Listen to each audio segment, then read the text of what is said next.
Bonjour et bienvenue au Cœur des relations professionnelles, le podcast qui te permet de développer ton entreprise en maîtrisant l'art des connexions influentes. Que tu sois entrepreneur, dirigeant ou en quête d'inspiration, ici je t'offre des clés pratiques, des témoignages puissants, des conseils d'experts et des outils concrets applicables immédiatement.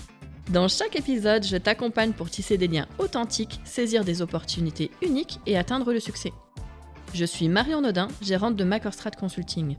Mon objectif, je t'aide en tant que dirigeant à prendre du recul, sortir de ton quotidien en établissant un plan d'action personnalisé avec des solutions adaptées à tes enjeux.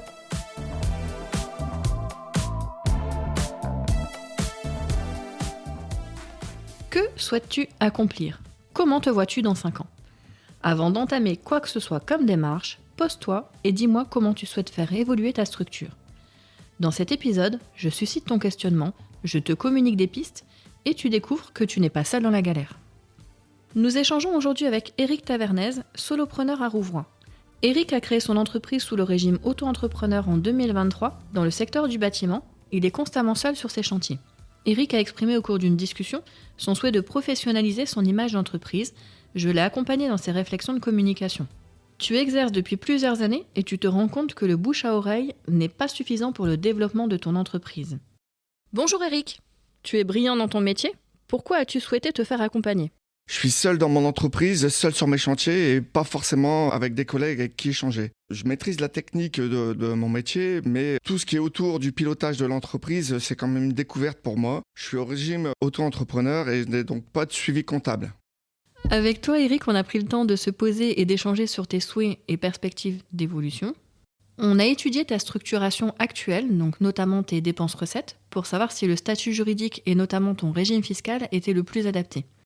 On s'est également interrogé sur la perspective d'une ouverture de capital potentiel à un associé, si tu souhaitais grossir et développer donc ton entreprise d'une manière différente. À partir de ces échanges, nous avons construit une stratégie de communication, de ta présence sur les réseaux sociaux, au marquage de tes tenues, sans oublier la visibilité de ton véhicule. Eric, comment as-tu perçu toutes ces questions ? Je n'avais jamais pris le temps de me poser sur certains sujets. Ça a été un peu déroutant au début, mais j'ai vite compris l'objectif de ces questions au fil de l'eau, où Marion m'expliquait le cheminement. Ces interrogations ont permis d'adapter tes supports de communication. Il est clair que l'on ne communique pas de la même manière pour alimenter une équipe de 5 personnes ou pour une équipe de 50 personnes. Chaque dirigeant a des attentes différentes. Rester seul, déployer des équipes ou bien même devenir une multinationale. Ma mission est de t'accompagner sur le pilotage de ton entreprise pour répondre à tes objectifs ou envies. L'accompagnement d'Eric a déterminé les cibles recherchées, particuliers et ou professionnels.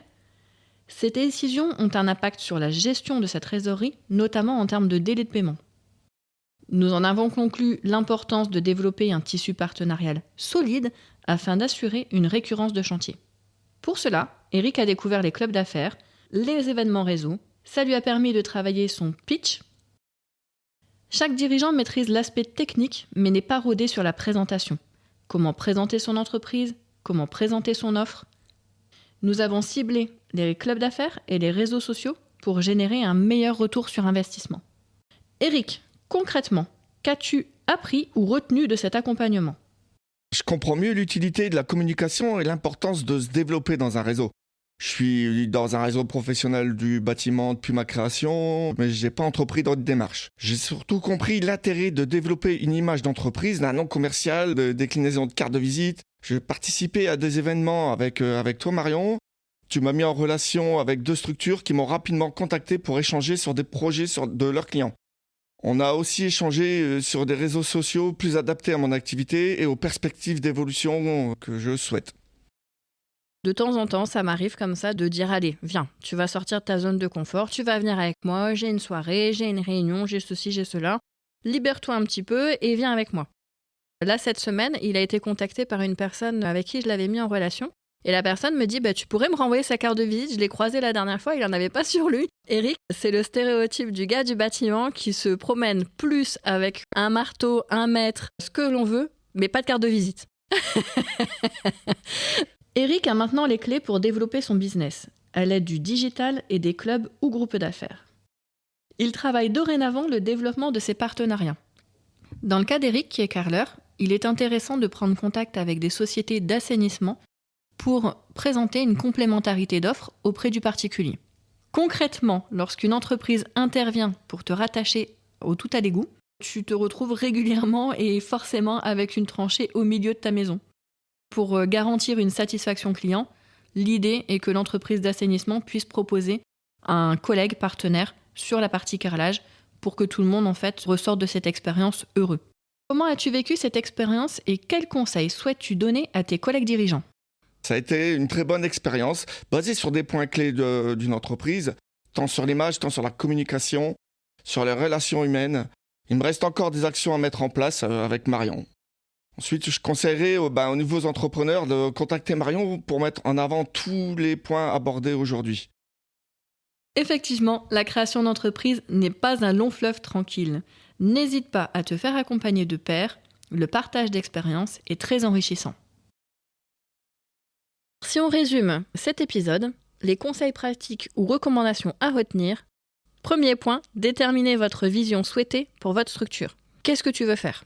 Est-ce que tu veux te développer ? Est-ce que tu veux rester seul ? Est-ce que tu veux embaucher ? À quel segment tu souhaites répondre ?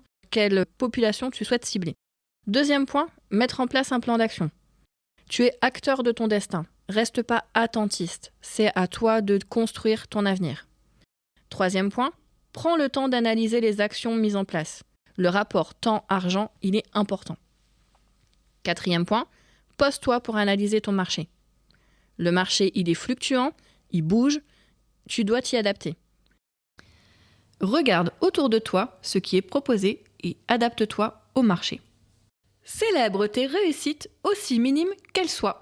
Regarde ce que tu as fait, le parcours accompli, savoure ce que tu es déjà devenu et ce que tu as déjà construit. Enfin, si tu souhaites des outils supplémentaires, n'hésite pas à consulter mon blog sur macorstratconsulting.com, tu y trouveras plein d'outils. J'espère que tu as noté les conseils pratiques prodigués. Si tu n'as pas eu le temps de tout retenir, réécoute de manière posée cet épisode pour prendre des notes. Si tu as peur de te planter malgré tous ces conseils, réserve dès maintenant ton rendez-vous découverte à l'aide du lien en commentaire. Dans le prochain épisode, nous parlons de la relation client. Je te remercie d'avoir écouté cet épisode d'Au cœur des relations professionnelles. Si cet échange t'a inspiré ou si tu souhaites discuter de tes propres enjeux professionnels, n'attends plus pour passer à l'action. Rendez-vous sur notre site macorstratconsulting.com pour prendre contact et réserver ton rendez-vous personnalisé. On va construire ensemble les étapes qui te mèneront à ta réussite. Partage-nous tes propres expériences en commentaire et n'hésite pas à parler d'Au cœur des relations professionnelles autour de toi. Abonne-toi à notre podcast sur ta plateforme d'écoute favorite et reçois des alertes à chaque nouvelle publication.